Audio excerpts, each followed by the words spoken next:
ومن أحسن قولا ممن دعا إلى الله وعمل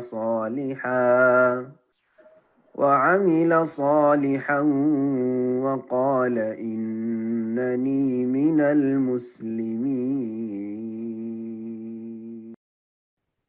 السلام عليكم ورحمة الله وبركاته. بسم الله الرحمن الرحيم. الحمد لله والصلاة والسلام على رسول الله وعلى آله وصحبه أجمعين وبعد।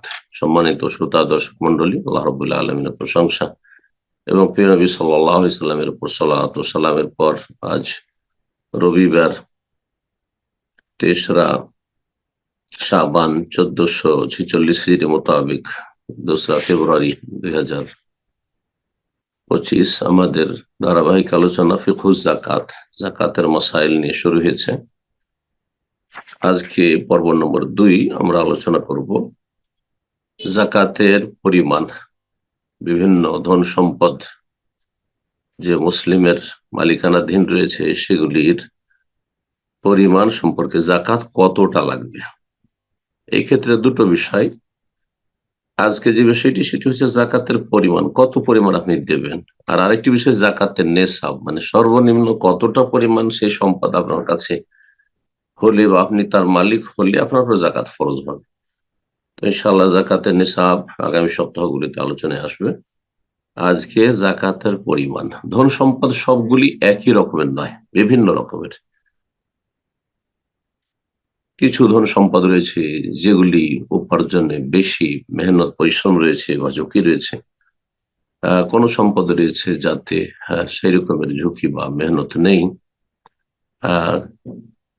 বা সহজে একবারে আপনি লাভ করেছেন, হাসিল করেছেন, যার ফলে পরিমাণগুলির ক্ষেত্রে ভিন্নতা রয়েছে।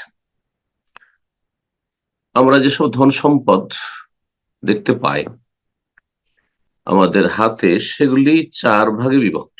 যাকাতের পরিমাণের দিক থেকে 4 ভাগে বিভক্ত। 4 রকমের পরিমাণ যাকাতের ক্ষেত্রে রাসূলুল্লাহ সাল্লাল্লাহু আলাইহি ওয়াসাল্লামের হাদিস দ্বারা প্রমাণিত।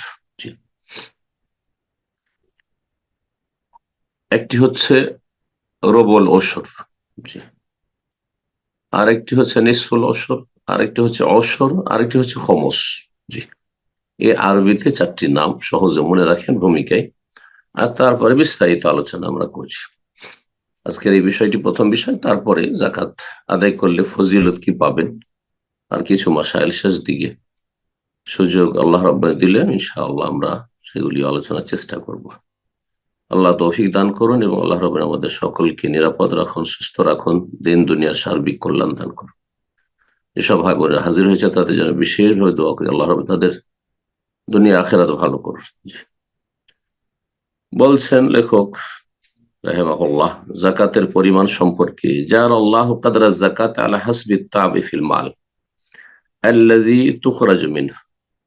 মহান আল্লাহ যাকাতের পরিমাণ নির্ধারণ করেছেন ধন সম্পদের ক্ষেত্রে মানুষের পরিশ্রম অনুযায়ী। কতটা পরিশ্রম করেছেন, কতটা শ্রম দিয়েছেন সেই অনুযায়ী যেসব সম্পদ থেকে যাকাত বের করবেন সেগুলি উপার্জনের ক্ষেত্রে কতটা আপনার মেহনত পরিশ্রম রয়েছে বা খরচ খরচা রয়েছে।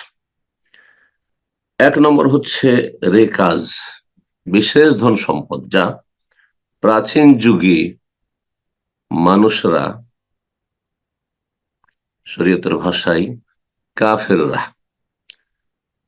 বিজাতি মাটির তলায় পুঁতে রেখেছিল। তখন ব্যাংক ব্যবস্থা ছিল না, মাটির তলায় পুঁতে রেখেছিল সুরক্ষিত রাখার জন্য, আর তারপরে মারা গিয়েছে, আর সেগুলির মালিক জানা যায়নি যে কে মালিক। কোন মালিকের পরিচয় নেই, কারণ শত শত বছর পার হয়ে চলে গেছে। তো এইসব ধন সম্পদ যেহেতু কোনো মেহনত লাগে না, মাটি খনন করছিলেন, পুকুর খনন করছিলেন, বাড়িঘর নির্মাণের জন্য আপনি ভিত্তি স্থাপন করতে যাচ্ছিলেন, সেই সময় মাটির তলায় আপনি ধন সম্পদ স্বর্ণ চাঁদি পেয়ে গেলেন। জি, এটাকে রেকাজ বলা হয়। এতে খমস 5 ভাগের 1 ভাগ, তার মানে 100-তে 20। জি, শতকরা 20, 5/20 বলছেন যে ফাউজা ফির রেকাজ, রেকাজ অর্থাৎ ওহুয়া মা ওয়াজাদা দাফানিল জাহিলিয়া, জাহিলি যুগে, প্রাচীন যুগে যা কিছু মাটিতে পুঁতে রাখা হয়েছে তা যদি লব্ধ হয়, বেলা তাবিন, তাতে কোন রকমের মেহনত পরিশ্রম করতে হয়নি।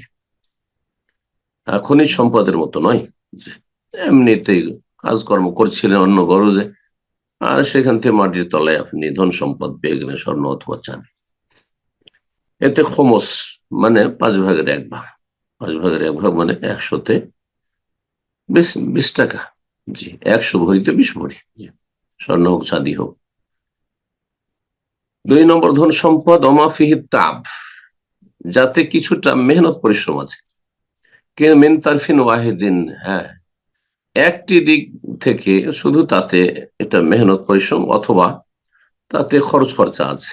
সেটা হচ্ছে যে বীজ বপন করতে হচ্ছে, বীজ বপন করতে হচ্ছে, কিন্তু সেই ফসল আপনার ঘরে নিয়ে আসার জন্য সেচ করার প্রয়োজন নেই, পানি সেচ করতে হয় না। জি, বিনা খরচে আকাশের পানিতে অথবা জমিনে যে রসাল জমি, দোআঁশ মাটি, এমনিতে শীতকালে যেসব ফসলগুলো আমাদের দেশে হয়ে থাকে, বুট, কলাই, মসুর ইত্যাদি, খেসড়ি, যা কিছু হয়ে থাকে এগুলি, এই ধরনের যেগুলো এক সময় হতো, আউশ ধান হইতো, কোনো সেচ লাগতো না, বেনা মেহনত পরিশ্রমে, তাতে মেহনত পরিশ্রম করতে হয় না সেচের, কিন্তু তাতে বীজ খরচ বহন করতে হয় কৃষককে। যেহেতু কিছুটা তাতে শ্রম দিতে হচ্ছে, মানে পয়সা খরচ করতে হচ্ছে, সুতরাং তাতে কি রয়েছে নিসফুল খোমস, খোমসের অর্ধেক অর্থাৎ ওসর, সহজ ভাষায় ওসর। রাসূলুল্লাহ হাদিস রয়েছে, মা সাকাতিস সামা ওয়াল উয়ুন, ঝর্ণার পানি থেকে অথবা আকাশের পানি বৃষ্টি থেকে অথবা আওকানা আসারিয়ান, মাটিতে রস রয়েছে, রসাল মাটি, নরম মাটি, তাতে এমনিতে ফসল হয়ে গেল, শুধু বীজ ছিটিয়ে দিলেন আর ফসল হয়ে গেল, তাতে অসর 10/1 ভাগ। এই জন্য খাদ্যদ্রব্যের জাকাত কি আমাদের সমাজে ওসর বলেই জানে, এটাকে জাকাত বলে না সাধারণ লোকের। কারণ এই নামটি যখন প্রচলন ঘটেছে আমাদের মুসলিম সমাজে, ভারত বাংলাদেশে বিশেষ করে বাঙালি সমাজে, তখন সেচ করা ফসল হতো না। আমরা বাল্য জীবনে দেখেছি প্রথম সেচের গম শুরু হলো, তার আগে এমনি গমও হইতো বিনা সেচে, কিন্তু তার ফলন কম হইতো। ধান হয়তো বিনা সেচে, কিন্তু তার ফলন কম হইতো। ওসর আশারা থেকে, মানে 10/1, আশারা মানে 10 আর ওসর মানে 10/1 ভাগ। তাহলে কমে আসলো, হ্যাঁ, মাটিতে প্রাচীন যুগের ধন সম্পদ তা ছিল, সেটা পেয়েছেন, তাহলে 20/1 ভাগ, আর এখানে দিতে হবে 10/1 ভাগ, তার অর্ধেক।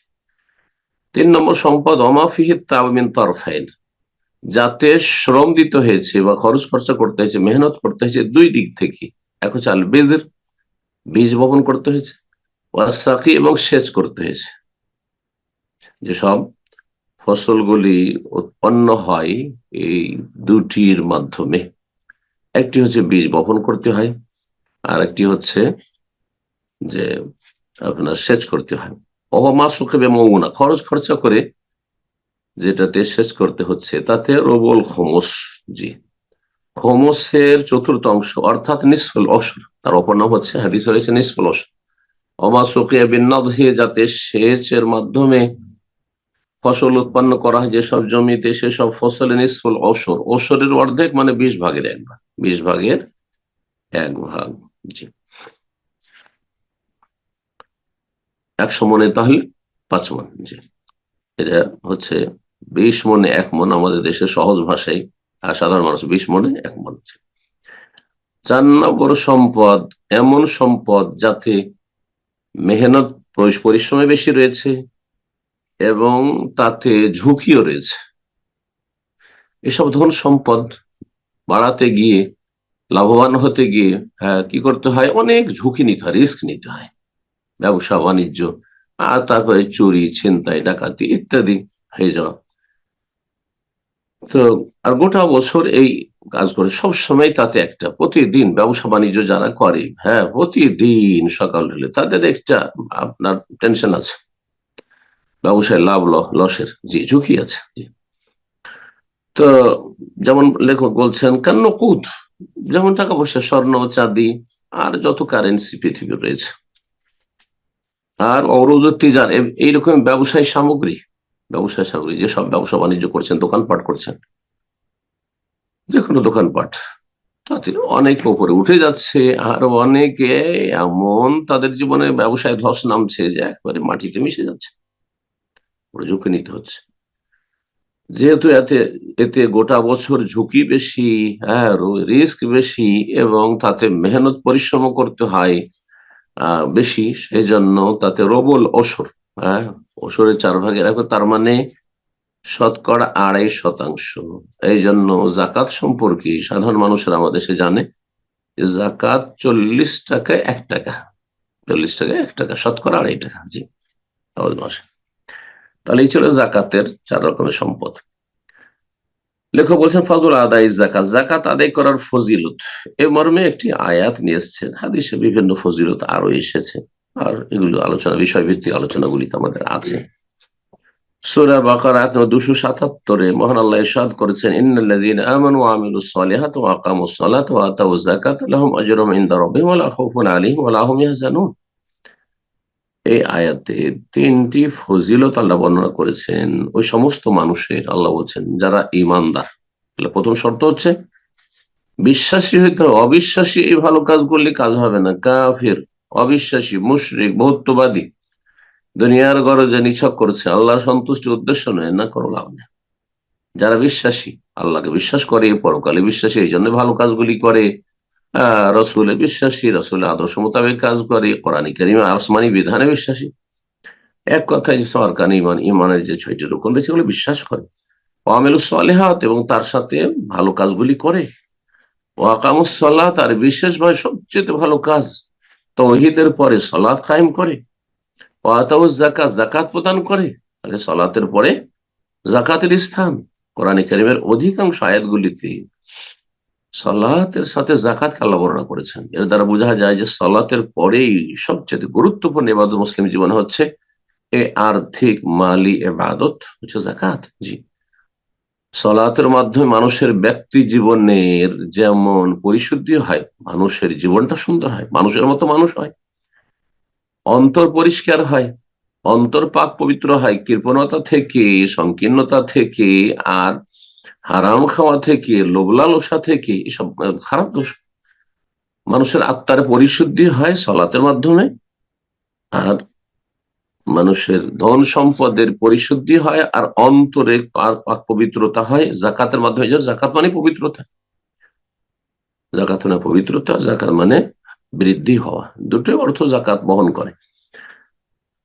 যারা এই কাজগুলি করবে, সালাত কায়েম করবে, জাকাত দেবে, লাহুম আজরুহুম ইনদা, তাদের কাছে মহা পুরস্কার রয়েছে তাদের রবের কাছে। আল্লাহ স্বয়ং পুরস্কার দেবেন, আল্লাহর পুরস্কার, অশেষ পুরস্কার রয়েছে, অকল্পনীয়। এবং এই দুনিয়ার কোনো পুরস্কার নয়, স্থায়ী পুরস্কার, যা কোনোদিন ধ্বংসশীল নয়, নষ্ট হবে না, শেষ হবে না। ওয়ালা খাউফুন আলাইহিম, তাদের কোনো ভয় নেই, মানুষের জীবনে ভয় কাজ করে। ওয়ালা হুম ইয়াহজানুন, আর কোনো দুশ্চিন্তাও নেই।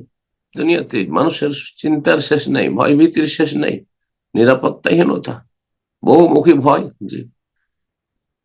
যেমন পুরস্কার রয়েছে তেমনি কোনো ভয় নেই এই জীবনে, আর কোনো চিন্তাও নেই। এই 3টি ফজিলত আল্লাহ বর্ণনা করেন কোরআনে কারীমে আয়াতে।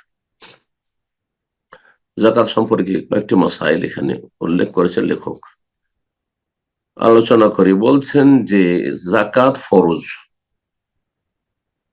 প্রত্যেক শ্রেণীর মানুষের ধন সম্পদে। মুসলিম মানুষ মানে মুসলিম, বড় হোক, কবির, সাবালক হোক, ওসাগির, নাবালক হোক, আর নর হোক, নারী হোক, ওয়াজাকারে ওয়াল উনসা, পুরুষ হোক, নারী হোক, ওয়াল মাতু ওয়াল মাজনুন, এমনকি যদি পাগলও হয়, স্থায়ী পাগল অথবা মাঝে মধ্যে পাগল হয়ে যায়। কিছু মানুষ আছে কখনো ঠিক থাকে ব্রেন, আর কখনো পাগল হয়ে যায়, একদিন দুদিন পাগল হয়ে থাকে, আবার সুস্থ হয়ে যায়। হ্যাঁ, সকালে পাগল, বিকালে ভালো হয়ে গেছে।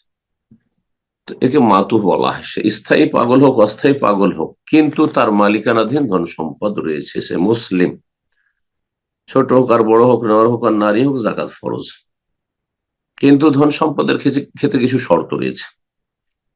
এক নম্বর কানাল মাল মুস্তাকির, ধন সম্পদ যেন স্থায়ী থাকে, নেশাবের নিচে না নামে।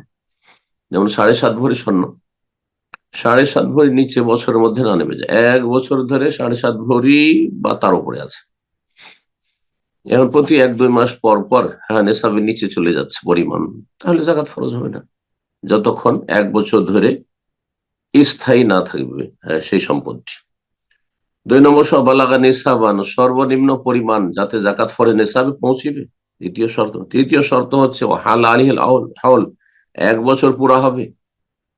এটা ধন সম্পদের ক্ষেত্রে, স্বর্ণ চাঁদি বা টাকা পয়সার ক্ষেত্রে, কিন্তু ফসলের ক্ষেত্রে এসব শর্ত নেই। জি। আর একটি শর্ত হচ্ছে অকানের মালিক মুসলিমান হুররান, আর যে ধন সম্পদের মালিক সে যেন মুসলিম হয়, তাহলে অমুসলিমের ধন সম্পদে জাকাত ফরজ হবে না, আগে তারপর ইমান ইসলাম ফরজ। এবং সেই মুসলিম যেন স্বাধীন হয়, গোলাম দাস না হয়, কারণ দাসের গোলামের কোন ব্যক্তি মালিকানা নেই, যা কিছু তার আছে তার মালিক হচ্ছে তার মনিব। যে এই শর্তগুলি, ধন সম্পদ স্থায়ী হইতে হবে, নেশাব পর্যন্ত পৌঁছিতে হবে, 1 বছর পুরা হইতে হবে, মালিক মুসলিম হইতে হবে এবং স্বাধীন হইতে হবে, 5টি শর্ত।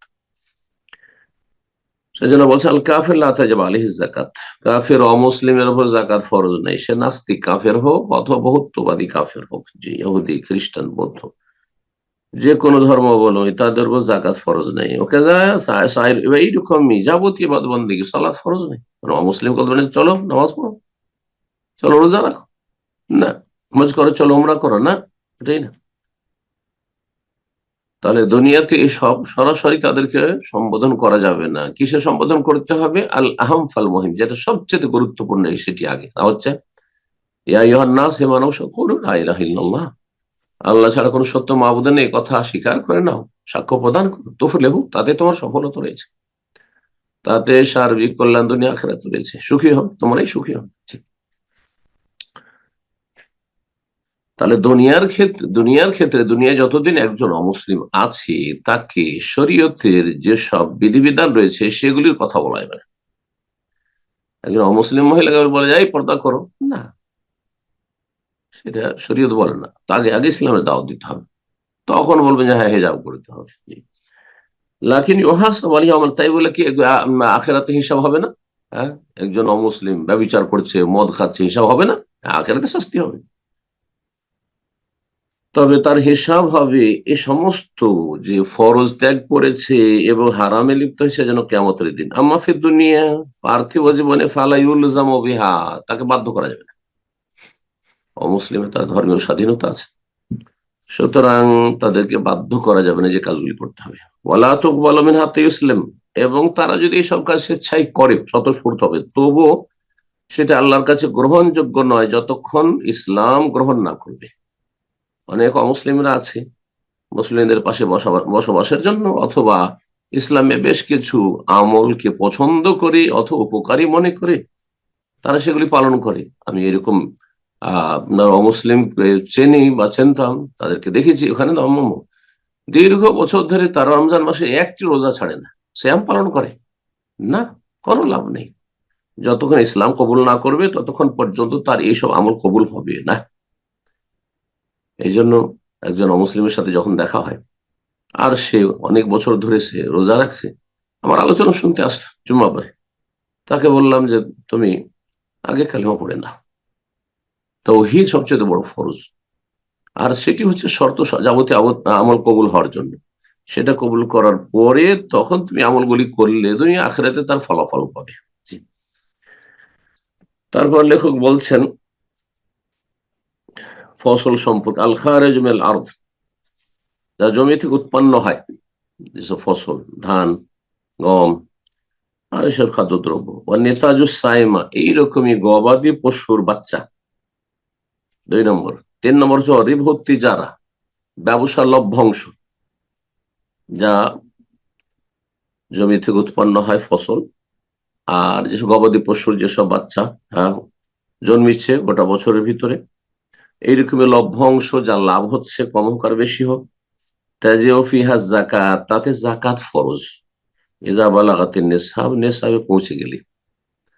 তার মূল যে ধন সম্পদ সেটা নেশায় পৌঁছে গেছে যখন, আর সেখানে তারই একটা অংশ, তাহলে তাতে জাকাত ফরজ। জি। ওয়ালা ইউশতারতু লাহা তামামুল হাউল, বছর পুরা হওয়া শর্ত নাই। ফসল আপনি কেটে নিয়ে আসলেন, ধান মেরে নিয়ে আসলেন, গম মেরে নিয়ে আসলেন, সাথে সাথে আল্লাহ কোরআন কারীমে বলছেন ওয়াতু হাক্কাহু ইয়াওমা হাসাদিহি, সূরা আরাফ, ওয়াতু হাক্কাহু ইয়াওমা হাসাদি, তোমরা এই হক আদায় করে দাও তো কেটে নিয়ে আসার দিন, কেটে মেরে নিয়ে আসার দিন। এতে বছরের শর্ত নেই। এইরকমই ছাগল আছে, ছাগলের পাল আছে, আর ছাগলের বাচ্চা এক বছরের ভিতরে বেশ কিছু বাড়লো, 6 মাস 8 মাস, 2 মাসের বাচ্চা, বছর যখন পুরা হচ্ছে মূল ছাগলের ওপর, তখন বাচ্চাগুলি হয়তো 2 মাস 3 মাসের। এ কথা বলা যাবে না যে না এগুলি যে 1 বছর পুরা হয়নি, না, সবগুলি জাকাত একসাথে দিতে হবে। 1 বছর পুরা হওয়া শর্ত না। এখানে লভ্যাংশ, লভ্যাংশ সম্পর্কে অনেকে জিজ্ঞাসা করে যে আমার কাছে কিছু ধন সম্পদ লাভ হয়ে এসছে ব্যবসায়ী, সেটা মাত্র 1 মাস আগে এসছে, 1 সপ্তাহ আগে এসছে, তা আপনি কি হিসাব করতে পারবেন এভাবে যে কোন সপ্তাহে কতটা লভ্যাংশ এসছে? না, মোটেই না, এটা অসম্ভব। আর যে শরীয়তের বিধান নয়, শরীয়তের বিধান হচ্ছে যে আপনি মূল সম্পদ যেটি আছে আপনার ব্যবসায় সামগ্রী বা ব্যবসায় আপনি খাটাচ্ছেন, লাগাচ্ছেন দোকানে, সেটা যখন নেশায় পৌঁছে আছে, লভ্যাংশগুলো প্রতি সপ্তাহে প্রতিদিনে যা কিছু বেড়ে আসছে সবগুলি হিসাব করে বছরের শেষে জাকাত দিবেন। আম্মার রেকাজ, মাটিতে যে পুঁতে রাখা ধন সম্পদ পাওয়া গেছে তাতে জাকাত ফরজ। এর জন্য কোন নেশাব ফি কালিলি ওয়া কাসীর, তার নেশাব হোক আর নাই হোক, সামান্য কিছু পেয়েছেন আপনি, তাতে দিতে হবে আপনার পঞ্চমাংশ। অফিরে কাজিল খমস বলেছেন। ওয়ালা ইশতারু, তাহলে নেশাবেরও শর্ত নেই এবং বছর পুরা হওয়ার শর্ত নেই। মাটির তলায় আপনি 5 ভরি স্বর্ণ পেয়েছেন, নেশায় পৌঁছেনি, আপনাকে জাকাত দিতে 5 ভাগের 5 ভরিতে 1 ভরি দিতে হবে। বলছেন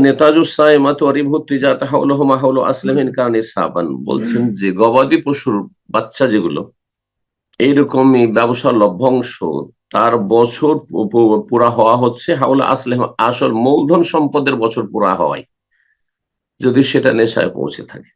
মূলধন সম্পদ যেন আপনার ব্যবসায় খাটিয়েছেন, সেটার বছর পড়া হয়েছে, তাতে যেসব লভ্যাংশ এসে সবগুলির একসাথে জাকাত দিবেন আপনি বছরের শেষে।